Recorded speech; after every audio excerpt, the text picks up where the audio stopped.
नमस्कार, आपण बघत आहात महान्यूज 7 करिता मी नंदिनी बर्वे। वळूयाच्या खास बातमीकडे। हिंगणा तालुक्यातील देवळी सावंगी सर्कल मध्ये सध्या एकच नाव सर्वत्र चर्चेत आहे, महेंद्रभाऊ गोरामन। सामाजिक कार्यात सक्रिय आणि तरुणांमध्ये लोकप्रिय असलेले महेंद्रभाऊ आता जिल्हा परिषदेच्या उमेदवारीसाठी चर्चेत आहे।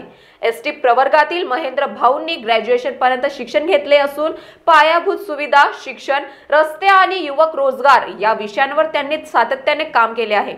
त्यामुळे स्थानिकांमध्ये त्यांच्याबाबत सकारात्मक चर्चा रंगत आहे। राजकारणात अनेक नावे पुढे असली तरी महेंद्रभाऊच्या जमिनीवरचा थेट संपर्क त्यांना वेगळा ठरवतो।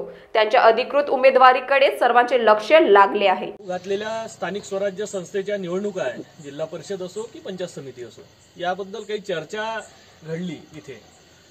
तर त्यामध्ये आता सुरुवातीला तर नगरपंचायत आणि नगर परिषदाच्या निवडणुका आहे 2 तारखेला, आणि त्याच्यानंतर जिल्हा परिषद आणि पंचायत समितीच्या निवडणुका होणार आहे।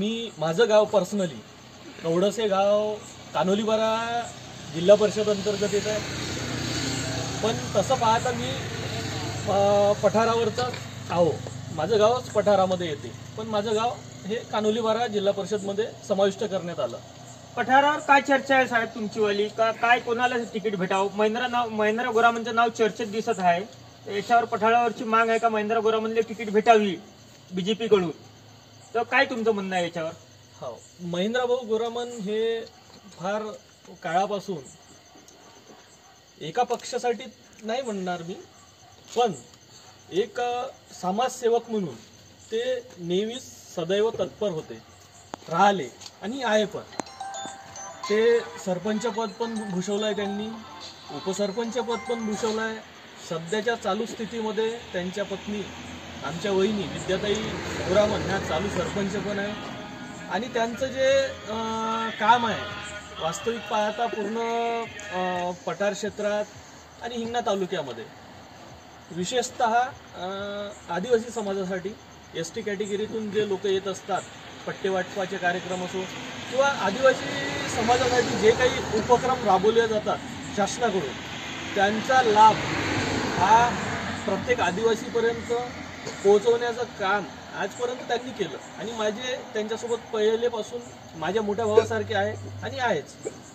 तर त्यांचं काम उल्लेखनीय आहे, आणि त्यांच्या तिकीटची मागणी हे आमच्या पठारावरून होत आहे, आणि त्यांना भेटायला पाहिजे ही पण माझी मनापासून इच्छा आहे। एक मी तालुका हिंगणा तालुकाचा मंडळाचा युवा मोर्चाचा अध्यक्ष म्हणून माझी पण इच्छा आहे का त्यांना ते तिकीट देण्यात यावी पक्षाकडून, भारतीय जनता पार्टीकडून ते त्यांना तिकीट देण्यात यावी जिल्हा परिषदसाठी, ते माझी पण इच्छा आहे।